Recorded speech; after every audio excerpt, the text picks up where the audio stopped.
would mean that it would work from Restream, but doesn't mean anything works until you play with it and test it. I'm trying to empower people to pick a time to go, regardless if they've got the YouTube community or the Facebook community or a LinkedIn community, pick a time to go live stream once a week. If you need me in the restream with you, asking you like Q&A questions or like a weekly podcast episode that we do live, like I'm game for that. I know everybody embraces live streaming at their own pace. So I'm just here to encourage you to make some content. So that's what we did with Dr. Levi. Was that yesterday? It was yesterday because I was supposed to do Thursday. with still trying to get David Chemetsky. Is he in the room today yet? Yeah, he's there. Okay. Yeah. So we'll do Dave. We'll set up David with live streaming today, and we'll see how Hey, I have a that goes. question. Did you Go ahead. actually? I'm not finding it live yet. It I've been should be because I just went live. well, it's not showing up on YouTube. Oh, now it just did. Yeah, there's like a 2 minute delay. Hmm. This is what we teach is when you go live, just to be aware that there is always going to be, don't talk too fast when you get started, because if you're connecting, YouTube's got like a 30-second delay, Facebook's for about 30 seconds, Substack's probably a minute, minute and a half, 2 minutes. Rumble, you have to open up the Rumble Studio, which is separate software, and wait for the live feed to come into Rumble Studio. And when Rumble Studio has a live feed, then you click like each social media. You're gonna be maybe we'll talk about that today. Um, each social media you connect to either Restream, like Restream is broadcast software, so it's the same as OBS. A lot of people use OBS because it's free. It's just more technical. And if you are uncomfortable with the technical setup, Restream is pretty easy layout and it's free for up to 2 accounts. So you can, OBS is free, just more configuration. What we're using today is Restream, or what we've been using since January's Restream.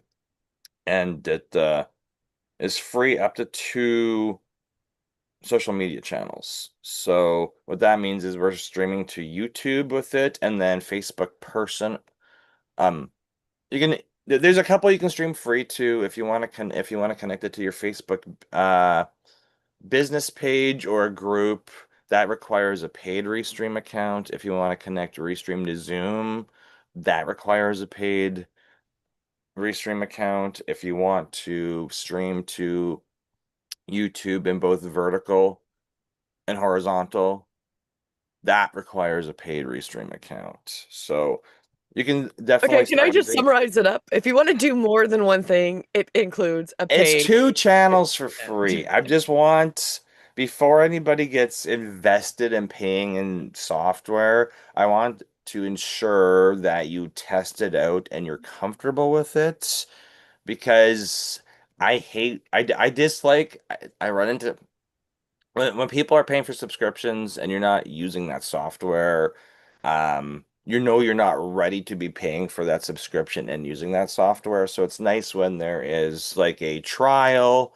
Um, Restream's free for 2 accounts, so I just want to put it out there. Anybody getting used to it, Jared in our class, he's the guy who has the engraving business in Texas. He's currently, streaming to YouTube and his personal Facebook multiple times per week, and he just got started last week, so he is getting it, and he's doing it in the field, so it's not just in his studio in its garage. If he goes out to a trade show, he's got the laptop up and he's streaming it just so he can build it into a schedule and always build an audience, right? So that I'm just gonna go. Um, how do you find using it when you're because you're Julie, you're up to two live streams a week. So how do you find it using Restream and then having an audience and just the whole because it's different than live streaming from your phone and having the having an audience. Well, I think it actually is better. Like, okay, there's a couple perks live streaming directly to YouTube that you don't have on the Restream. However, there's workarounds to a lot of it because the only perk that I do miss is that without when you go to live stream, you can put and have it waiting on YouTube. So you can have it waiting, you can prep it, and then you can have people waiting for you to go live. With the restream, you can't do that, which I'm right now planning a procedure where I'm still doing a like a waiting room. And then if there's people waiting in it, then I'm going to go live and then put the link to the actual live. That's the only thing Restream doesn't have. However, I am really happy because we've upgraded recently our account so we can try the thumbnail, or not the thumbnails, the clips that it's going to make from the live stream. So there's actually a feature with Restream where it will make you 5 clips from your live, and then you can download those and put them up as your shorts. So your shorts for your live. So it's actually another really easy way. So I'm pretty happy with that. Um, I'm gonna say I like it because I can easily share images when I'm talking. So I'm really trying. I'm adjusting my lives to be more a little, well, I want to get more interaction, but also because one of the feedback when I was like, okay, where am I losing people? Well, people might join my live and don't know what I'm talking about. So I'm going, okay, well, how do I fix this? Because I talk about weekly energy and I'll be talking about like a period of time and what it looks like. So I'm starting to go, okay, well, you know what? I can have an image that represents kind of what I'm talking about. So if somebody does click on my live, they're going to immediately know what I'm talking about. So I've started to use it more like a presentation, and that's actually what I've started to do in the last couple weeks. So I'm really excited about it because I'm going to implement that same idea in my regular show because now I've added a second show, and it's super easy to use. I do really like it. You can pretty much see the comments from all the platforms that you go live on. So if people are commenting on different platforms, you can see them. You can have different layouts to how your screen shows, right? So I can show one screen or I can show myself in one screen, and you can even play around with it halfway through. So it's got a lot of perks. And the fact that it can just live stream it to all the different social media simultaneously is probably my favorite part, just because I can then go and see, YouTube, I get a lot of views. Here, I've gotten a lot of views, right? So I don't know. I don't know if I'm missing anything on it. I'm kind of just babbling about how I'm using it, but I do find it. I was actually thinking because we are clearly on Zoom, and we actually had 2 professional accounts. And I'm like, well, I'm not using mine. So I legitimately stopped paying for my professional account. And I think it was worth it because Restream is a better option for me than the Zoom. Because even if I could do the similar things as Zoom, it, I think it was just better using Restream for it and doing my lives that way versus going through Zoom to Restream and do the same kind of content. So I'm happy that I'm using the Restream more than Zoom for what I'm using. Well, and Restream kind of acts like Zoom other than the limits, Yeah. right? So you can have other people when they've done um podcasting, they may not have used Restream. It may have been StreamYard's super popular, and then Riverside is super. They're all kind of like the same minus features or whatever. But with the Restream that we're using right now to broadcast to all the other social medias, you're allowed to have up to 10 guests in there. 10, there's 10 allowed to be 10 people in there. So if you're planning to do podcasting or what, in-group interviews or something like that. I've used StreamYard. I've used Riverside because other people's recommendations, and I hated them both. I canceled those accounts. I used them, and I was like, Riverside. So, I haven't had that like other. The only tech issue we've had with Riverside is really connecting that Zoom key, and it's just practice makes perfect, it seems. It's you got to be like just prepared to have it connected and we're running before you start going live. I didn't do that today because I was I was broadcasting before the meeting started, but um, I I know think you when. meant you did say Riverside. I'm assuming you mean Restream. No, no, no, no. Riverside's it's another platform that a ton of Okay. people a ton of people use Riverside, and I don't like bashing it because it's got a cult fo it's another broadcast software like this. Hmm. My challenge is that I find when people invite, I've been invited to podcast interviews and somebody's like, "Hey, I'm using Riverside," and they send me the Riverside link. And unless my device is on the newest software update for iOS or Android, it's never going to launch. It's so particular with software versions where I don't have that issue when I've invited people into um, Restream. No issues. They can join whatever device that they're using. So it's interesting the technical differences between different software. So you guys can choose what you want to use. We're just any students that we have come into YouTube University and they want to start learning. I want standardized tools, and this is what we're using right now. And we're Jared started using it, and you know, when if I need to show you the layout of it, I'm more than happy to do that because it can be since it's broadcast software, there's a lot of options on the screen. And especially if you're doing screen sharing, you may lose yourself in screen. Like if you're doing a webinar, whether you can do a live webinar from this software or you can do pre-recorded. But if you're sharing screens or you've got a lower third at the bottom of the screen or any of those kind of fancy features, if you get in engaged in the conversation and you've got a chat going on at the same time, you may lose yourself in the back end and get confused on turning the screens off or like changing the lower third or any of those options. So when Jared was going live and when Dr. Levi went live yesterday, they're live in Restream and I actually had remote access to their computer. So I want you, the end user, when you're using a tool and we want everybody we're suggesting everybody learns to make shorts for their channel and does live streams every week because we want to build up that audience. We want to engage your audience. You need to be showing up on social media in order to have people interact with you and buy your products or buy your services. And we don't want the tools and the planning to use the tools to frustrate you, confuse you, or push you away from doing this stuff. So if you need help with this stuff and getting it set up on your computer, just reach out because I'm literally giving everybody a guide. I'm like, hey, what's the what process are you using to make shorts? Can we improve or make that more efficient? Because if you've been doing it in the past, you have your own way that you've either learned yourself or somebody trained you on how to make shorts. Might be a more efficient way to do that. Again, with going live, I've got a couple friends and they're like, "Hey, I want to go live this time this day," and they're not doing it, and I'm literally in texting them. I'm like, pick a day, pick a time.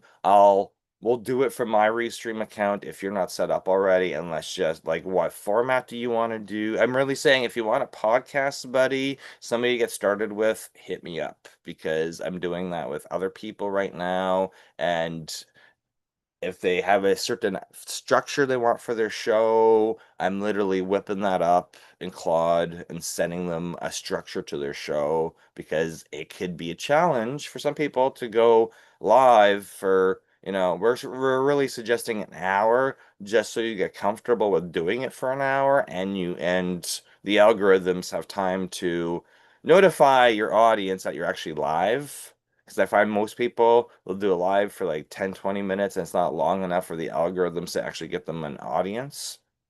It's usually like half hour, 25, 35 minutes before YouTube will send you an audience. Unless you've done a lot of advertising about your live and you've conditioned your audience to show up at the same at that particular time every single week you're going to be doing going live. Um, we need to build up an audience, so it's good to go live for about an hour. But not everybody can just go on camera and talk for an hour about what they're passionate about or the projects that they're currently working on. So, Dr. Levi brought it up in my chat with him yesterday. He's like, I need a script. And I'm like, perfect. You already know you need a script. Let's whip up a weekly script. And if we need to do a podcast where it's question and answer, that's what we did yesterday. I'm like, I got no problem supporting you doing that because you making content helps me make more content because I'm just going to borrow that live stream and go throw it up on my YouTube as well and learn to playing myself with making shorts and promoting that content that we just made. So, Well, I wanted uh, to make one other go comment ahead. about Restream, which I think was one of the best things about it that I didn't even consider. When we did our webinar for the visibility engine, that was the best platform to do it on because once it was recorded and we could live stream it immediately and we could then also set it up from there to be live streamed after the fact. So I'm going to say out of all the tools I've ever done, any type of webinar, any type of presentation, I'm going to say the Restream was probably one of the best tools that I've used and was one of the easiest and looked the best, in my personal opinion. So, Now, not saying we don't need to improve our presentation skills, probably. We can always improve them. But I'm going to say for a tool to do a presentation, it is probably one of the best. Lucretia has a question about live streaming. So why don't you jump in and ask us here, Lucretia? Okay, so my question is, how do you like? I have a lot of things I want to live stream, but it's like client things that I'm working on, and they don't necessarily know that like I'm going to be live streaming it. And do I have to like confirm that with them first? Is that okay? And then the second caveat to that is what do I live stream and what do I not live stream? Because I don't want to live stream something that like then they don't hire me to do the same thing because now I've live streamed it. If that's even, yeah, Appreciate. Do you mean um, like client builds? yeah, Well, I guess I'll start with my because I worked in I banking and I worked in a lot of like personal like confidential stuff. As long as you're not giving out confidential information or anything that could lead back to your user or the person that you're essentially helping, I don't think it's a big deal, right? Like if they might know it's theirs and you may want to be like, "Hey, I'm just going to be doing some updates." Like if you think it's like that fine like little boundary, right? So you definitely I wouldn't, especially if they're not gun ho, you wouldn't share confidential information, right? Like whether it's a business or a person, unless you've already had that conversation and they're totally fine because they want you to promote whatever you're helping them make as well, right? So that might be a side conversation you have. I know with Jared, we're kind of using the idea that he's showing what he can do, and I'm really trying to promote him to be like, have people sign up to buy your products that you're going to laser engrave and have it highlighted on YouTube, right? So that's what he I'm actually promoting him to do when he's show selling show the services. show the progress of the client order. Exactly, because there's a lot of them which you'll see, especially on TikTok, where they'll do like mystery bags or it's a scoop of this and what they're going to get, and people supposedly pay for them to see these orders be put together. So you could definitely do the same kind of thing. The only thing you really want to be careful of is giving out confidential information, right? Like who they are. Now, if there's somebody that's like, no, I want my promotion, I want my business talked about, go ahead. That might be just something you have a conversation with and be like, I'm going to show this and I'm planning to do a live stream. So I guess best bet it would be make sure it's okay with that, whoever you're doing the project for, if you're really concerned. And if not, and you're just showing them some basic stuff, just keep out the details that would lead it back to that person, right? Because that's how you can, because there's a lot of people that talk about confidential information or situations and will use fake names, fake businesses, or just not give those details, That's but a talk that's a about lot. it That's in that's a lot of social media content. exactly. It's like my wife watches this. I don't know if it's on. I'm assuming it's on YouTube where those people are calling. I don't know if they're fake calls or real calls, but they're calling for private jets. Oh my God, I watched Oh that yeah, too. yeah. But like, so Krisha and I do the same thing, right? Like, we both do a lot of like tech stuff. We do high level build. Like, we both do like a lot of go high level stuff. And like, I've had that same thought, Krisha, about like when I'm building, so like I just had a call this week with a client who wants like a voice AI agent for her physical therapy company. And I had the thought of like I could show the build behind the scenes, but how much of that is like proprietary of her specific company needs? Like what portions of it would you show versus what portions of it are like, like there's a gray area and there's a fine line of like what portions of the build would you talk about of like this is voice AI agents, generic general information of how I'm building it, and what portions of it are too client specific. And that's not just like voice agents. It's everything with like when I'm building stuff for a client. And I get it. we do the same thing. So that's why I I was get like kind it. of adding So what that I've done, context. Yeah. so what I've done in the past is I don't hold back on my Facebook. Like if I'm dealing with something, I'm taking screenshots and I'm like blacking out their names. So I share a ton, but even with my YouTube channel, I've recorded with their consent. If I had somebody like on a Zoom call and I was doing a done with you solution where they're on the Zoom call and I'm remoting into their computer and I'm showing them what stuff to click on, I've recorded that stuff with their permission and thrown it up on YouTube just to show um, what a done with you um solution goes like because I offer do it yourself where I'm just give charging you for the information and giving you step-by-step instructions, and then I've got done with you where it's I'm on Zoom with you, I'm also remoting in and I'm like showing you what to click on to solve your own problem. And then so I've like record it just depends on the user. If you can make mock-ups or like just screenshots of like okay, here's what the request was because you're really just documenting your workflow But so that to would be better to pre-record, edit out anything, not to do as I live. said, with Restream, you can go live, or you can upload a recording, which then shows up as live on all the platforms. So there's a couple different ways to do it live.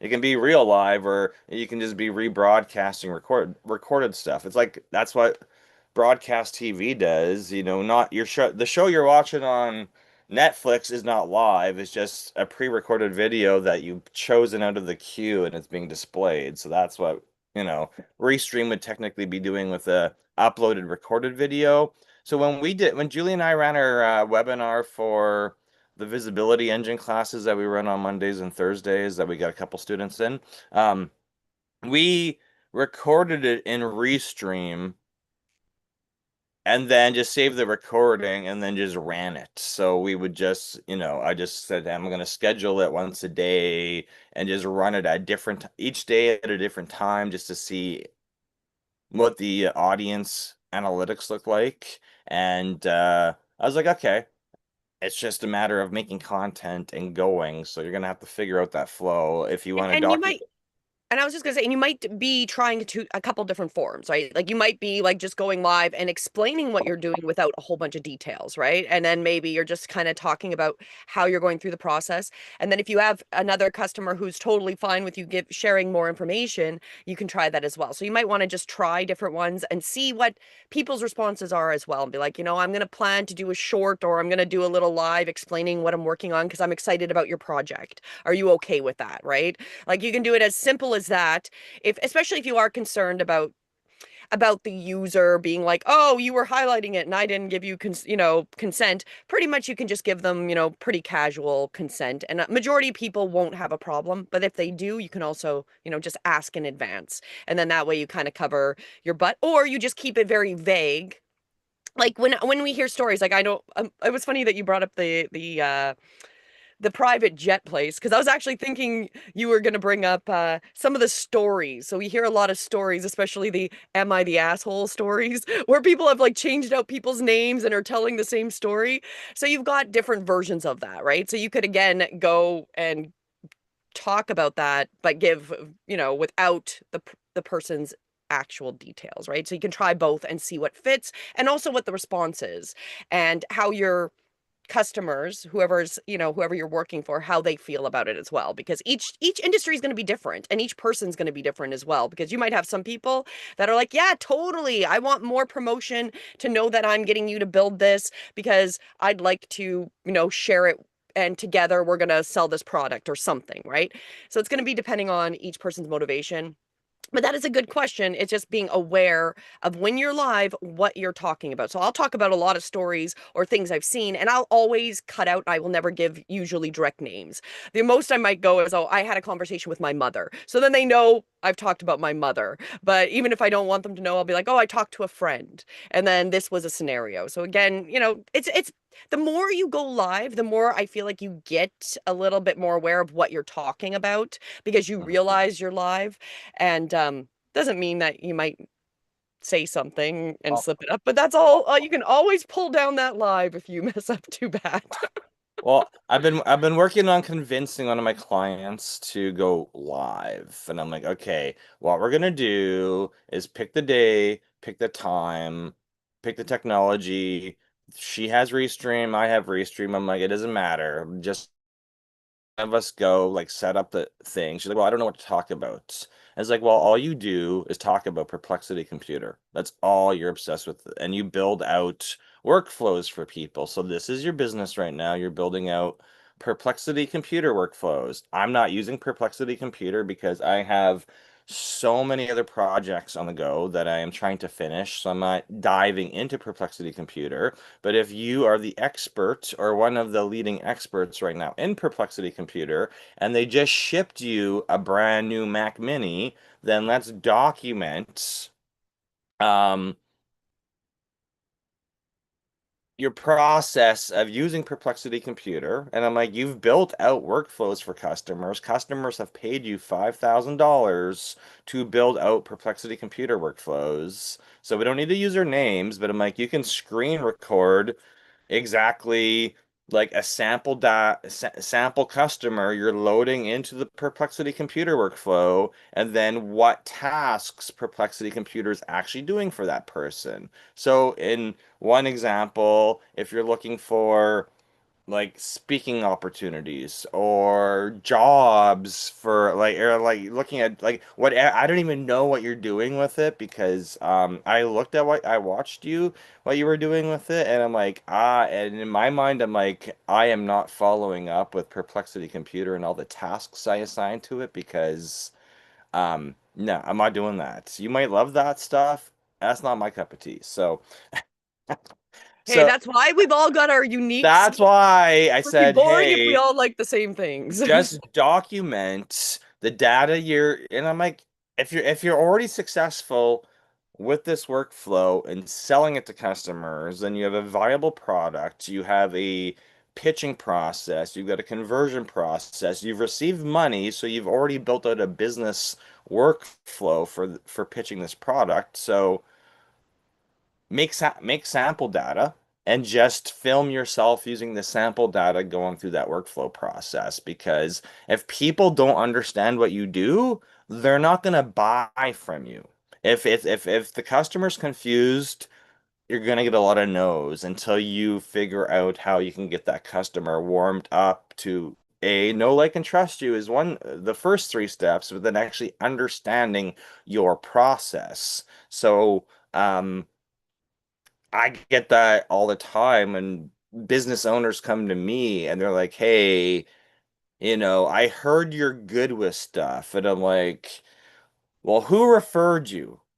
And it'd be like, "Oh, this person referred me because I have email delivery problems, and we're using Go High Level, or we're using whatever other CRM is out there, HubSpot or whatever." They're like, "My emails aren't being delivered." And then I can look on the outside at their email server and I say, "Hey, that's because you're using Go High Level. That's because you're using HubSpot, and because you're using a CRM, um, there's code in those emails for unsubscribing, which is 100% identifying to a mail server that your email is a marketing email, and it's going to automatically go to the promotion tab rather than the inbox tab. However, And this is design, this is all in the grand design of Gmail and Outlook. But what we can do is implement these other 12 things in your Go High Level setup or your HubSpot setup or your their constant contacts, whatever marketing software you're using, we could there's things we can do in there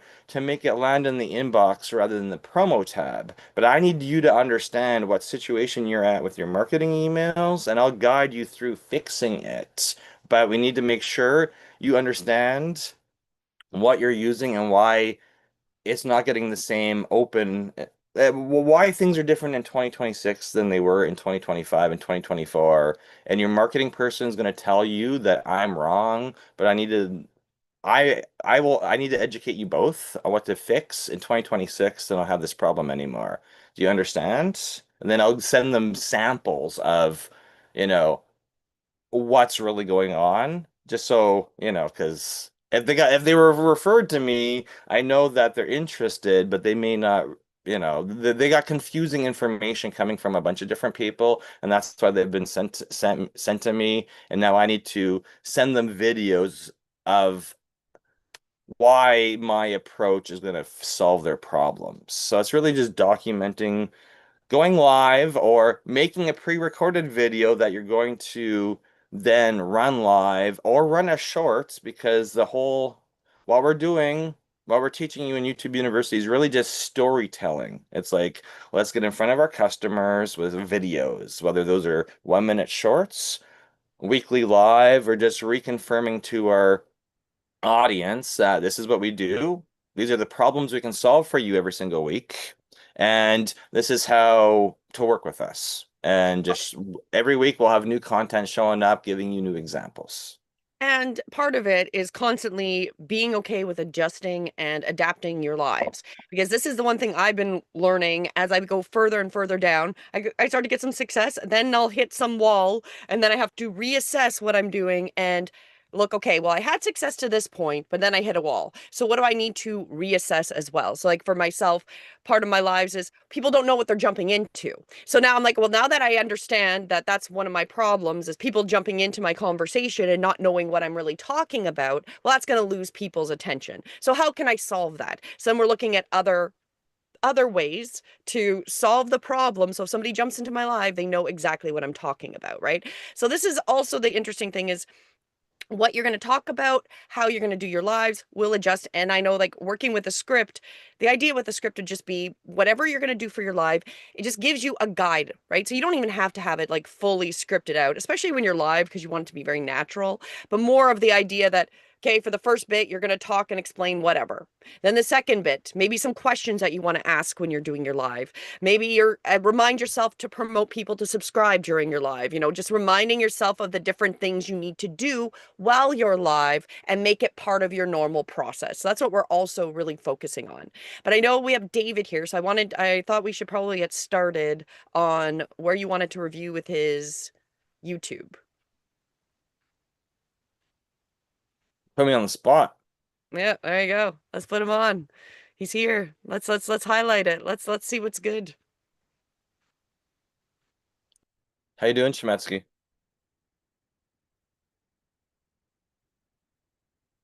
He's here. I don't know if he's listening though. I caught him when he left. I caught him when he left. Well, I want to share one thing because Jared has been doing really, really well with his consistency. And I wanted to highlight here some of the things like he's definitely worked. So he's still getting pretty decent views on some of them, and some are a little bit less. So we might need to work on titles, which is one of the things we were talking about. But the one here, which I said was a great addition, but not quite the right location, and I think he's noticed this, was on this one here. We wanted him like we're looking for a call to action when you're doing your shorts, so they have to go back to your long, or if you want them to book or whatever their call to action is. So you've got the right idea here with the QR code and getting this in there. It's just not the right location. And that would be the only thing I would really comment is the problem with what we're finding, especially with shorts, and this was something that came up, was everything that you want displayed, you really need to focus in like the middle area. If you go too far to the top, too far to the bottom, because there's all these other links and things that'll show up, it'll people won't see it. So even like if you have your um Are you trying to say his icons at the bottom are in the danger zone? exactly. So like the QR code, great. You want that, but it's in the danger zone. Like even if you wanted closed captioning, you would want it like more towards the middle of the page, right? And then this QR code would probably be a little bit better closer to the top so then the user can see it because if he starts putting more links or how it shows, you can already see here that the QR code starts to get covered by the words. So then somebody couldn't even technically really scan it if they wanted to do that, right? So his channel can you just searched salt ampersand and his channel showed up? No, I actually had Okay. to go back to Okay, see, and okay, I okay. had because I couldn't remember exactly. I had to go back to where I last watched it, which was yesterday, and I knew he had shorts showing up. Okay, And it was in Salt Ampersand, Salt and so Steel. just leave it just go back up to the banner background because Oh, we'll the we'll banner. discuss that. Yeah. Yeah. So this is one thing we go through we review. I know I think I told Sarah to fix her banner, and then I've told a bunch of people last week. I'm literally just on Facebook all day checking to see if people have got YouTube channels and then telling them, hey, fix your YouTube banners because they're either unreadable or the graphics are all in the wrong place just because they're it when you're dealing with YouTube. Um, it's cross-platform, multiple device, so phone, tablet, 20-inch monitor, and 100-inch TV in the man cave. So your YouTube banner shows differently on all devices, which mean we want it to look nice and pretty and be readable on all devices. And so he designed his himself. It took a couple revisions because then once I pointed out the call making it readable on all devices, then he really honed down on it because obviously it's a brand new channel. He started, he's up to 34 subs right now in his like second week of having this channel. And of course but I was like, hey, when we come to it, we want to make sure that your YouTube banners, the first thing everybody, as you can tell with his shorts, he's got some of his shorts are 1 to 2K, so he's at that integral timing with the shorts because shorts kind of go through a bunch YouTube Shorts go through a bunch of different algorithms. So he knows he needs to be putting out one short per day if he wants to ride the algorithm wave and go from 1K to 2K to 5K to 10K views. But it's also very important when if somebody clicks on your shorts because they're seeing it in their feed and then they come to your channel for you to have that pretty looking background because if somebody comes there and they don't like what the channel looks like, they're not going to even bother subscribing. But if you're in the algorithm every day with a new short and they keep seeing your stuff, you're eventually going to warm up that audience person to, subscribe to your channel if that call to action's there on the background. Right here, I'm already adding like 100 views just from this short, continuously cycling. And Yeah, that's so also a trick that we talk about is like sometimes you don't really need a long short. You need it like this 5 to 10 seconds where people get stuck in a loop and then they don't well realize they've watched that it like 10 Well, times, well, right? that's what we learned on YouTube class. YouTube train. Okay, again, we're in YouTube classes every single week. Julie's in a brand new group at YouTube that I'm not even a part of, so congratulations. But what we learned is that okay, so each platform classifies a short as a different length of time. This is why we're saying, hey, get used to YouTube. Make sure it's for YouTube. We can repurpose those shorts from YouTube to your other platforms, or vice versa. Take your shorts from TikTok and Instagram that did well, put them on YouTube, and then just learn how YouTube audience interprets that short. But a short on YouTube is anything less than 3 minutes. However, is your storytelling ability on that short good enough to keep your audience entertained for 3 minutes, or should your shorts really be 20, 30, 40 seconds because what we want is maximum amount of views. Well, and you also want the And retention. You also want the retention. So some shorts do better as long, where you're like, crap, I want to finish watching this. And then the trick of that is having it linked back to the long. And then there's tricks with that where you can only do that on the app. You can't do that on the desktop. And so there's like just different things that learning them will help you be more successful with that. But then there's times where you need that 5 second clip or whichever one we just watched, which was maybe 5 seconds, and it just loops. And you don't even realize you've watched it 10 times. But you well, have to yeah, that's be careful with that. that's Because because they've timed it so you don't with the music yeah, background, the music, and it the beat to circles. the beat to the music is the same, but the video's short, so you keep watching it longer, realizing you're watching the same thing over and over and over and Well, and over. sometimes it's also there's no music, but they get the right time of whatever somebody's saying where it just sounds like they're Yeah, yeah, continuing yeah. their conversation, but they're looping, right? So those are great ways to just get more retention and kind of trick people to watch them. But you also want to be careful with that. Like that's not something I would suggest you want to do on all of them because Well, then you get into then the mind rot stuff, okay? Because I came across a short that was like 0.1 seconds. So as soon as you click on it, you've already watched it 5 times. And then you're like, this content creator sucks, right? Because it's literally just you just see but somebody on a mountain. they've learned the art of storytelling in a short. There's no story to be told in that 0.1. Except you're Anyway, watching it and you're not smart enough to realize it's I as five soon as seconds. I clicked on it, I realized because it was in my it shows up in my feed because I do watch a lot of shorts. I do consume a huge amount. But David is back. I saw him. I Yep. visually did see him. Yep. So let's jump to Chemensky. Yep. Sorry, my daughter showed up. That's okay. That's okay. So how are you feeling this week? Much better today. Last week was a little bit scary, but and then this week's been a little bit of a learning lesson to slowly get back. I'm not a slow type of person generally with my health, but this has taught me a lot. Okay, well we got a lot of work to do on that Yep. YouTube channel because you got a Yeah, yeah. ton of content on there.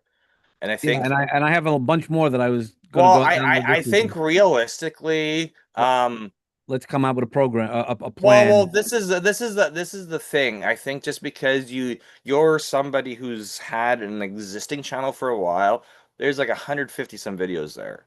It's just that not having the right getting used to building video content and then not having the proper person step you through it is just, it Yep. is what it is. This is how we all learn. We start building, and then we need to figure out how we need to change visuals in order to, or whatever, right? So, we designed you And new. I'm going to stop here. Just if you want to talk about somebody who has put so much freaking content over these last years, trying every possible feature, just look at my content. Okay. I have so much ridiculous content, and even looking back at all the things I've learned. And so having content is the first key. So at least you've got that win. Now it's just going in forward with a plan with it, Well, I which was I gonna didn't say, have. I went blind, and the blind leading the blind, and I've just been trying to figure it out over these but years. So that's what all coaches do. When you get to a certain, like, I don't see any other YouTube gurus or coaches out there with a free Saturday class and then paid programs because they don't exist. So, but what I was gonna say with David was, I redesigned your background image. So what did you think of that when I showed? I liked it. I tried to get it up there. It worked. So the image that you sent me Okay. was good for TV or things like that. It was not good uh the for like on your phone or things Well, like I that. designed it to be good for both, so we'll just have to see how we can Yeah, change it. man, That was yeah, just having AI whip yeah, up something yeah. that I mean, it looks great. I mean, it would be fine the way it is. Image wise, okay. sizing wise, might be something that we just have to look differently. I think we may just have to tinker with it a little bit. Really, I was just grabbing Yeah, no, it's whatever fine. resource. I was just trying to keep it in brand with what you already have on your website, Yep, right? yep. No, Um, it's fine. I th with yours because you've got so much stuff, I think it just needs to be all set to unlisted and come up with like a different multiple types of thumbnail templates. Hmm. Because right now your thumbnail template is the same for all the videos, so it's not like there's no pattern interrupt happening, right? Yep. Okay. I kind of showed you when in our initial text messages how each of my series have a different color. Hmm. And not that I'm a specialist on color theory at all, but when you come to the playlists, because you were, you had a good question. You had the same question a lot of students have about, well, how do I organize this content? And it was realistically that, all similar stuff can go into a playlist. So, you can share, a playlist is going to have a unique URL, and you can just share out that if you want to, um, share certain links with people. You could just put certain videos into a playlist and share that playlist out with people, Yep. especially if it's like a speaker, speaker reel or electronic press kit request or anything like that. You can literally go and say, "Hey, I've got all this stuff. Put in a playlist, share that playlist out." But the cool thing with the playlist is when you go to the playlists, um, the playlist will absorb the color of whatever the primary thumbnail color is. So you can have like it's cool how I did it because I've each of my playlists kind of has a different color just based on what I did with my thumbnails. But I was playing with a bunch of stuff for you this week where I'm like, hey, if we just kind of come up with your main colors and just refresh, it's really putting a new coat of paint on everything, Yep. unlisting them and just doing them as a drip sequence. Yep. And I think that's the way to do it now that I have these things, coming up with a plan is I know you and I've missed just connections because of my health and stuff like that. It's just been Um, this week. You yeah, just got yeah. you just got started in the Yeah, yeah, yeah, yeah. do No, it. I'm not beating So I myself was up like, over it. hey, wait, Yeah, you've got all this cool yeah, content, so it's not yeah. like we're starting from Yeah, no, no, scratch with it. I'm cool where we were. I mean, I had heart surgery on Monday, so it's good. So I'm in a really good place. So yeah, we just organizing it, and then moving forward. So that way, I don't want to add too much more content, but I'm in a Well, better position. and it just matter coming and showing you how to make sure, because I know Right. you're TEDx speaker. You got a ton of books, an author. You're very comfortable. You're already somebody speaking from stages, which a lot of people are at that level. So so it's just a matter of you're such a great story. You've got so much experience storyteller. If we could take that and um, apply that to showing you how to do shorts, Hmm. I think there'll be a lot of impact from shorts. And if we can ride the wave of, if we can activate the shorts algorithm for you, and feed that back to your lungs. You've already got such a treasure trove of, and then of course coming up with new content. But it's just like you've already got, it's just like how do we work with all that content you already have produced, because it's a treasure trove, realistically, Yep. right? Yeah, just even the videos that I have. And I haven't even watched them. I was just visually looking at Yep. it.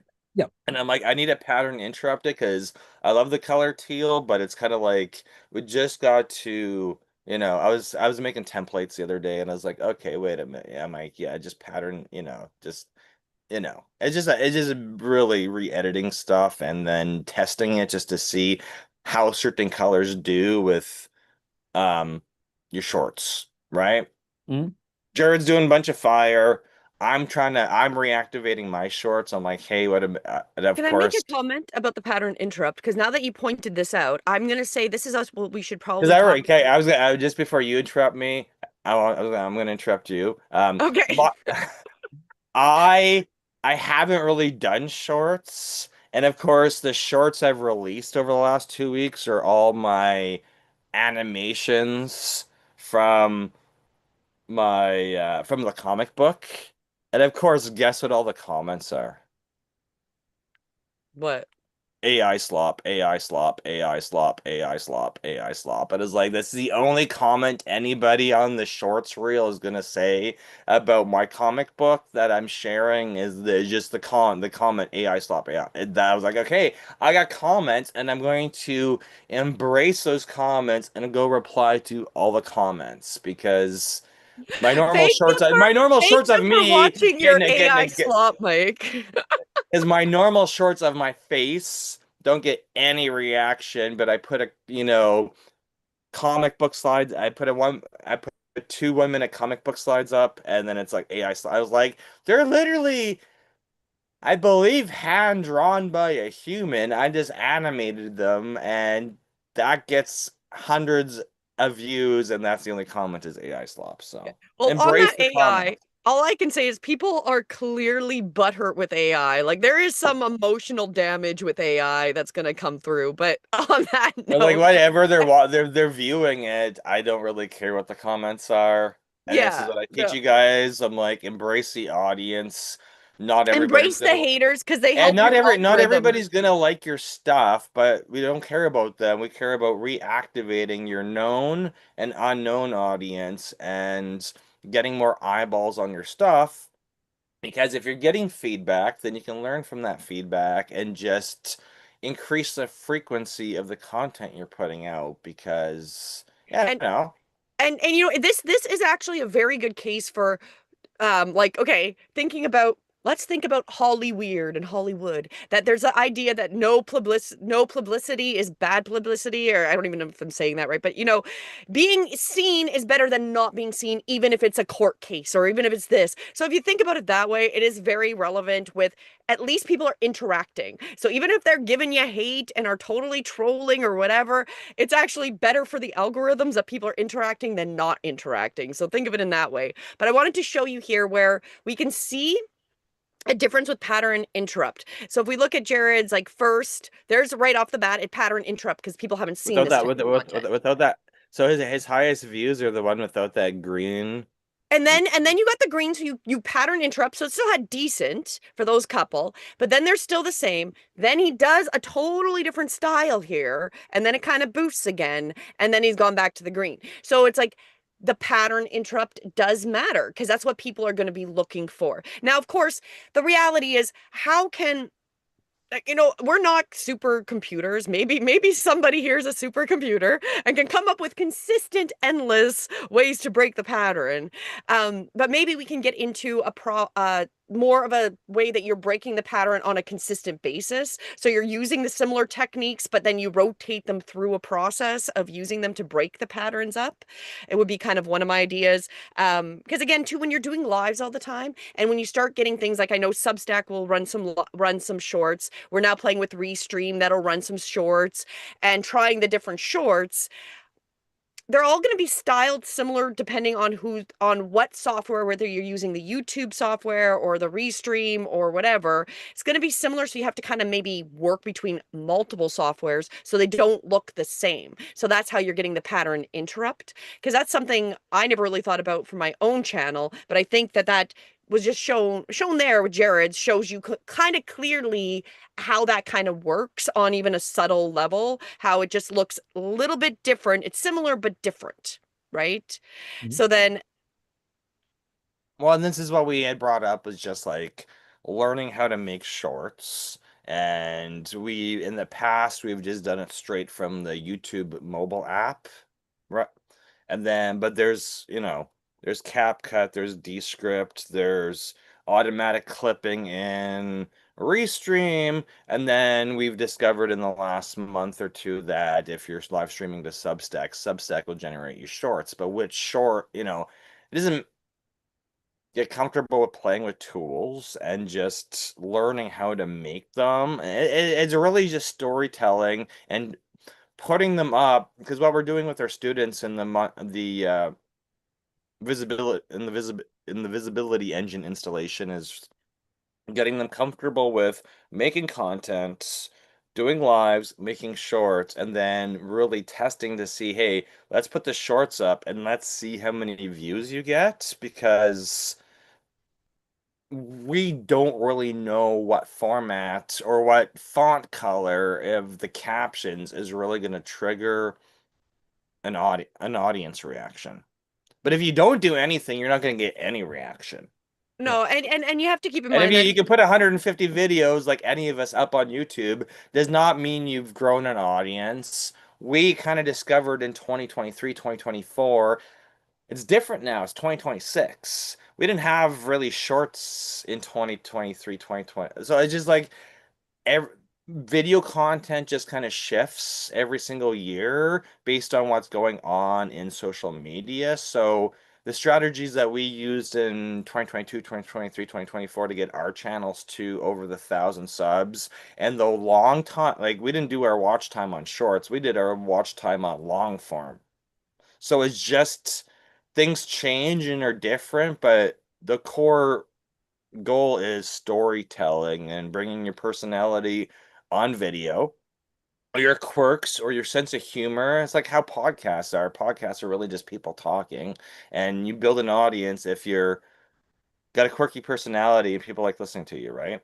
well, it's consistently, it's also reflecting and reviewing it and looking at what you can do to change. Especially when you implement one way of doing something, it's always worth at some point to stop and reassess what's working, where there's still struggles, right? And then having to adapt, because this is, I guess, the reality we now live in is everything is constant adaptation, because nothing's going to stay the same. We know this, and I know Sarah and Lou Lucretia can tell that because of the AI, right? Like how quickly AI even changes, and something that worked now it doesn't work, or you know how this stuff is constantly adapting. We have to go Yeah, into exactly. that. That's like how it took me a week of fixing my wife's app because I realized no AI can write JavaScript properly. And so after my wife broke her app, I had to go through and read every frickin' line of code in JavaScript to figure out what was broken, whether it was a code or if it was the databases, because I literally had to go through debugging console and say, hey, when we click on a button, what is working and what's not working? It took me a week to fix the code because every AI code generator was arguing with itself. So Claude sucks I'm for just gonna code. say, I'm It's like, just good like, luck for those people making their base 44 apps, or Lovable or any of those.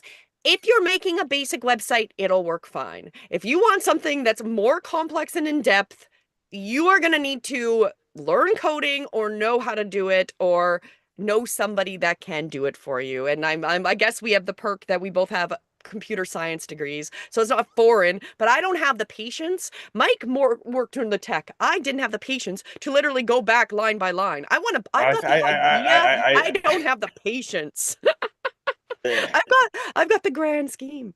This So is why we say make content, make the YouTube channel look pretty, add content, and then we're just going to measure your results because you can use AI for writing titles and descriptions, and we'll just see if those titles and descriptions resonate with your audience because nothing's really perfect science when it comes to building your content other than you showing up every week and putting content on that YouTube channel and then sharing organically with your social media groups on hmm. Facebook, Instagram, Substack that you've got new content on YouTube. Or you just make it, just go and remind your audience you've got new content, and then we work on building up that subscriber list every single week. Well, yeah, because what we're doing is authentically connecting with the people that are gonna find your message and find what you're selling, offering, and they are gonna click with it, right? So just putting out the new process and setting up those correct parts. So are you gonna go live today with David, Mike? Is that what the plan is? I think We that's what the plan is, if that's what he wants to do. yeah, let's give it a Well, shot. David, why don't you drop your link in the chat before we leave? So then if you guys want to join and help, help support, the more eyes we get viewing, that'll help. So drop that there and then everyone can follow you as well. And I'll make sure that we've got some of our devices Yeah, working. to reminder of the call to action. Subscribe, subscribe, subscribe. Yes.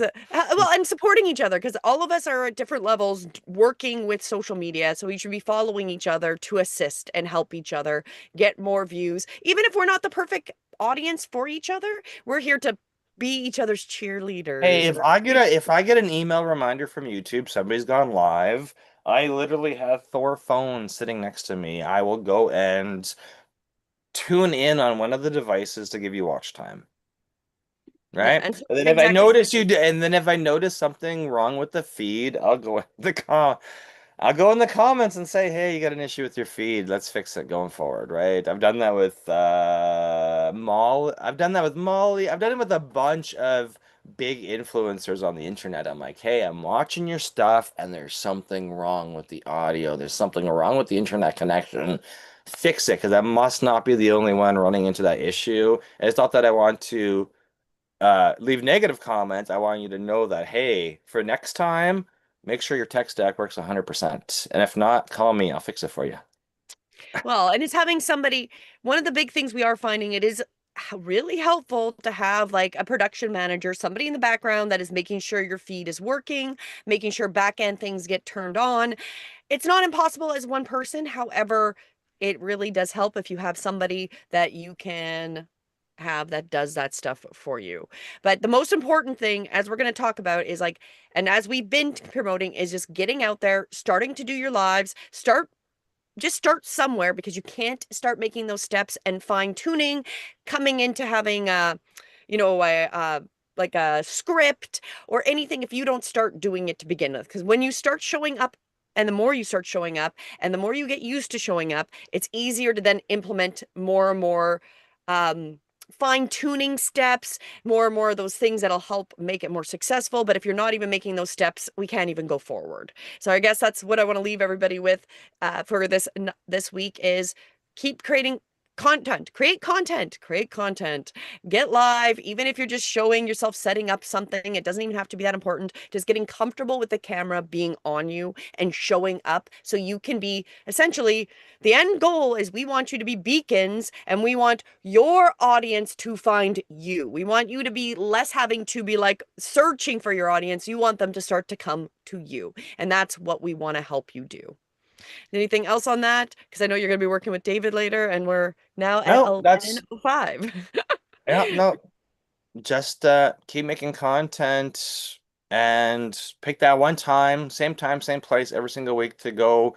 We're figuring that out with the students in the visibility engine right now because they're like, it's not that important. I'm like, it's super important.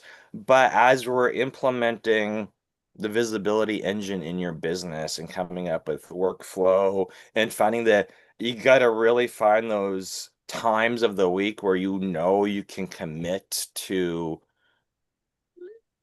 writing your scripts and And showing up for your editing into live. shorts because once you start making lives, you're like, hey, I'm making a live and I may not have viewers, but you can go and make shorts out of those lives and like activate new audience members from the lives. As Jared got started, I'm like, look, a couple views on a couple and 1 or 2 thousand views on the other shorts. Well, how do we activate the viewers of those shorts? Where are those viewers coming from?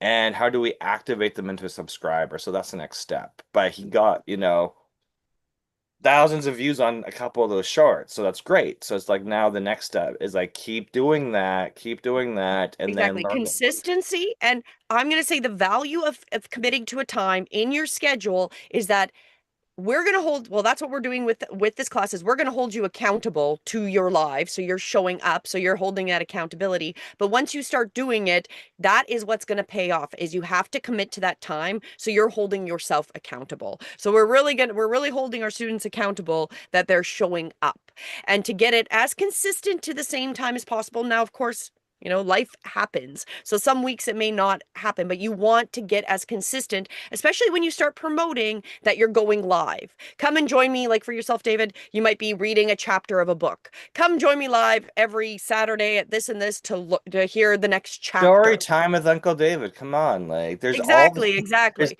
what I was So gonna when say you start was promoting it, it's going to be easier if w- you're showing up at the same time so we people we know. know we know there's going to be challenges with schedule because everybody's going to have challenges with schedule. And that's why getting comfortable recording yourself, because you don't, even if you can prep your lives, as we said with the Restream that we're using to broadcast this Saturday call to all the social media platforms. Um, you can literally just go into Restream and record your stuff. It doesn't need to be live streamed. You can go into Restream, record all your content ahead of time, and then that it's easy that way to then live stream at the same time of the same week every week, because if you're in Restream and you're pre-recording all your stuff and then editing it, you can then schedule those recordings to go out like it's literally a webinar. Like it's so we're just you just got to get into the mindset of, hey, what stories are you telling? What are you demonstrating? What client work are you demonstrating? What are you demonstrate? What is your content going to be about? Go record it and then either do it live or get it recorded and then schedule that recording to go live, because it doesn't matter to YouTube that it shows up as a live. It doesn't matter to Facebook. If it's coming from Restream, it's showing up as a live. Like it's just a matter of taking that time in your weekly calendar to build out your content.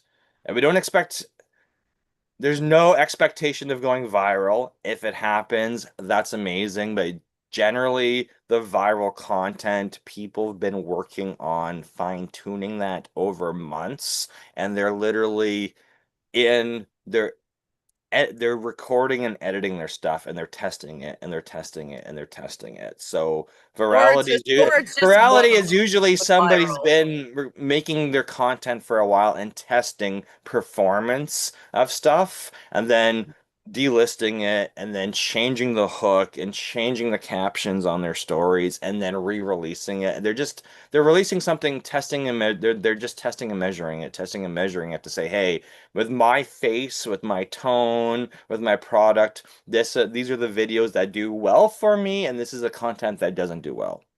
Yeah, And I've exactly. struggled with that for years. So I'm a perfect example. My long form just gets way more views, but my long form is generally me recording a process for a customer and sending them the process because they need to understand what I'm proposing that they do with their technology workflow that's different than all the other experts that they've talked to, but it's because I'm like, hey, I'm not going to tell you to do something unless I know it works, because I don't sell snake oil. I'm like, hey, this process works, but I need you to understand what problem you're running into and how I'm going to solve it, and it's going to be a completely different solution than everybody else has sold you, but I've already tested it on myself, so I know it works. Well, on that, I, it's 11:11. okay. So if anybody has any other questions, let us know, put up your hand. We'll take any last questions before we head off. But the reality is, if you don't have video content, you can't even start to be seen, right? So that's again just circling right back around that we can go into all of these details and how to make it a little bit better or break the what did you say the cycle is called again? The Pattern interrupt. exactly. I don't know why I can never remember that word, that combination of words struggle, but the pattern interrupt and how to utilize this to help you be seen, right? But you can't be seen if you don't start just showing up. And now if you're showing up, David, like you've got so much content, now we got to put this strategy in place to help make that content um because it doesn't mean it's not It's good. It might be we need to repackage it to get those well, people. that's literally syndication. So it's like any movie that was released that never had an audience and then 30 years later has a cult following. It's just at the time it was released, there wasn't the audience, and then it's repackaged with a different movie poster, repackaged for a different audience, put on a streaming platform, but rather than VHS, it's just repackaging. Yep. Exactly. Exactly. Okay. Well, I think we're good. Hey, I don't think anybody had any Yeah, questions. no, let's Thanks, end it everybody. because I gotta go take a break and then I'll be doing this live stream with Chemetsky. So there we go. All right, I'm And I'll around. All right. Call me when you're free. Thank you, everybody. We'll see you again next week, same time, same place, Saturdays, 9 a.m. Eastern here on Zoom. Tell your Bye. Bye. friends, because I know all your friends need content creation help as well. So tell people so we can have more people show up for the class. Have a great one. Bye.